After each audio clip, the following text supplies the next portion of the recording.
Welcome to Poetry Palace TV, Episode 8. I am Tom Beal. I am the writer of Diary of a Poet, which we are going through. If you haven't joined me before, we are working our way to Volume 18, which is Internal Revolutions, which are poems I've been writing to my late wife for almost 4 years now. And the idea was suggested I go through all my other poetry first because I've not yet been able to read it with composure. Hopefully, by the time next year rolls around, not only will I have a year's worth of that poetry, but I'll also be able to read it. So we're in Volume 2, and we're just going to pick up where we left off. 12 February 1986, number 118. Sometimes, but not too often, there is nothing left to write. Like the lull there is in traffic in the middle of the night, when the wind dies down on the ocean and the gulls use their wings for flight, then the coming of the dawn brings another day its light. Number 119. The moments that we spend have been abruptly torn away. No longer may I meet your morning at the ending of my day. And what of your smiles and shadows of your word? And what of eyes' expressions that daily I have heard? I who am not worried by the feeling that I show, fear I find tomorrow's dawn of its banishment and throe. I see you are assiduous to constraints you have deployed, but I beg you have the mercy to exempt this noxious void. Number 120. Seeing again your reasons, I cradle my hallowed heart, when never did I think outsiders would tear us apart. I know your reservations, I have felt their shield of pain, but know our separation, I would feel as close again. I know tears' lonely terror, the sentence of solitude. I know the caution in your error, the upheavals of your mood. I knew the lane was narrow, still I reached into your night, and saw in my insistence heart's first glance of hopeful light. But this instant isolation was never cast into my view, and I am swept with sorrow for times I cannot talk to you. Number 121. Maybe I am greedy in my ambition toward your trust, for the freedom of your thought, the creativity of pen's thrust. So much I can see in the words that have been, and how much more will the words be holding then? The weary word arranger with your silence grows idly stale. So how in non-encounters can I pay my duty's bail? Am I back to pressure and requisitions of your will, or am I purely pleading my empty lines for you to fill? Are you warmed by your own fire, or overcome by its smoke? Do you let it unattended, or signal by blanket stroke? I wait with my ink brush and my canvas made of lines. I hold to your care keg my dry and dusting stein. Number 122. When it happened to me, what remained was rubble, and the wind of grief blew dust storms of my memories. Into my pedestaling eyes and vision fell, and I laid quietly in my grave of guilt. And time came as a thief into the night, stealing hope's flowers, the only decoration within my hell. Until curiosity, like an archangel, to morning's relief, led my lost eyes to the living world outside my hell. And it showed me my accusers' hearts, and against my belief, I saw them, lost judgment, and each had its own evil well. And it showed me a heart full of love, and loving there was my own. Number 123. To save you blushing gestures, I try to keep my R in key. But at each first appearance, I am shaken by what I see. Your mesmerizing eyes, their refraction of mood's light, your soft and silky smile, actuated and bright. The waves within your hair, as grains of gold and dune, frame exotic expressions as fulfilling as symphony's tune. Your tender talking hands, weaving sentences in mime, your dancing tone of voice, a ballerina in her prime. And then the way you move as the passing of a fawn.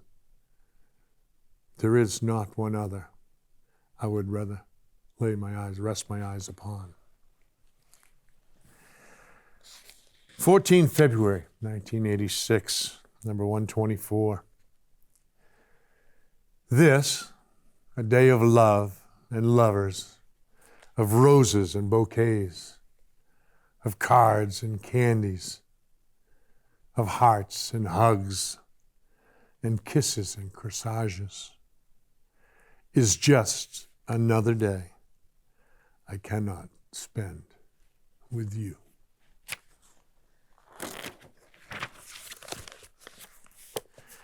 Number 125.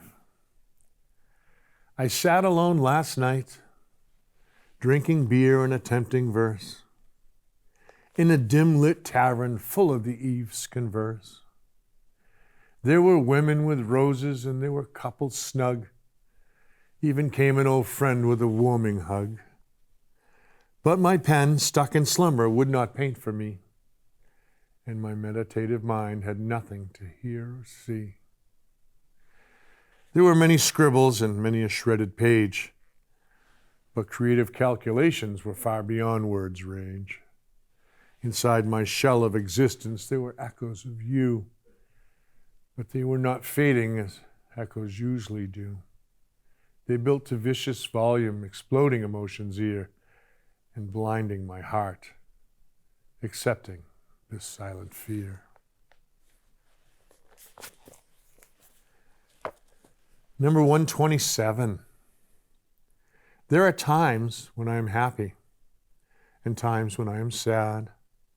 There are times when I am anxious and times when I am mad. There are times when I do not care and times when I wish to please. There are times when I hate the world. And then there are times like these when I am full of love and loving and full of thoughts of you. Number 128. Now, at last, I have you over for dinner in rhyme. So pizza isn't caviar and lines take little time. But candles last for hours and so does talk and toast. Finally, your full attention, what I desire most. Just casual conversation, a chance to prove my intent, to show you by action that what I said was meant. Then before you left, a goodbye kiss and kind. I just wish it could have happened on the outside of my mind. 15 February 1986. Number 129. Walking, sunning, skiing, and matinee. Talking, running, being, games to play. Fishing, bowling, rocking, informal dispute. Wishing, rolling, flocking, and playing flute. Hunting, climbing, skating, and pickup sticks. Punting, chiming. Waiting and things to fix. Eating, drinking, dancing, and radio. Meeting, winking, prancing, and places to go. Of all the things there are to do, there must be one, please, I can with you. 16 February 1986. Number 130. if it was your birthday. So another year has passed, but it does not show. And I have come running fast to let you know that as these days go by, my good memories build, and the banners of friendship fly on the pole my love has held. So may your special day be banished of all but bliss, and with no more to say. May I start it with a kiss? Number 131. Here it is the dawn. Are you sleeping? How was your eve? My night was long. Now I am gone. Are you weeping? Will you receive this my song? I am just a pawn not made for leaping. But even though I grieve, I still am strong. I rest my hope upon future's keeping, when alas you believe and I belong.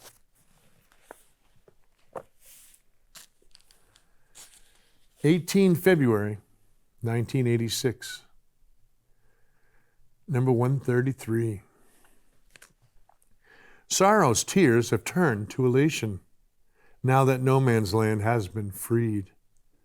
The hopes that have burned see revelation, when at last you can offer what I need. I drink to the furtherance of relation, and the final sprouting of long-awaited seed.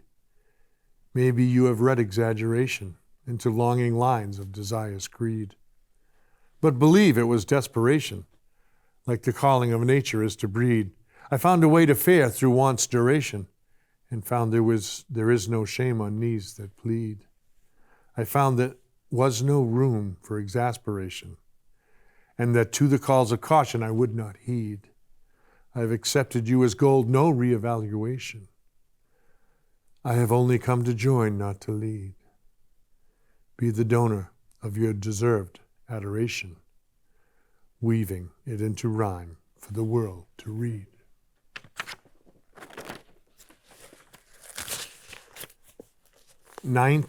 February 86, number 134.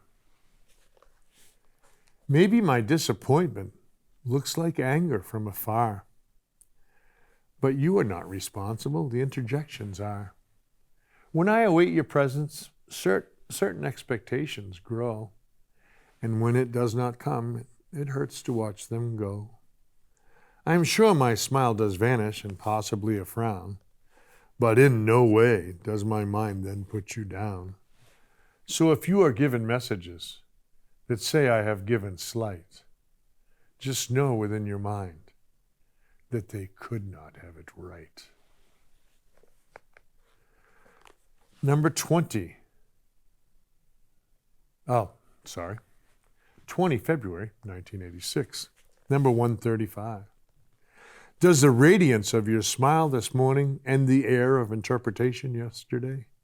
I was horrified by the thought of misportrayal. In terror, I could not find soothing words to say. Were you angry in the air of this misconception? Were you torn that I should treat you this way? Can it be let pass as misunderstanding? Can you refuse any future falsehoods of disarray?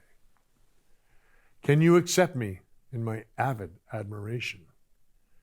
Can you know that I have only good to display? I guess for right now, that's where we are going to end. And I thank you for joining me. I hope that you have enjoyed what you found. I also would like to remind you that you can read along at poetrypalacegiftshop.com at whatever rate you would like. You do not have to follow along at this slow pace I've come up with. I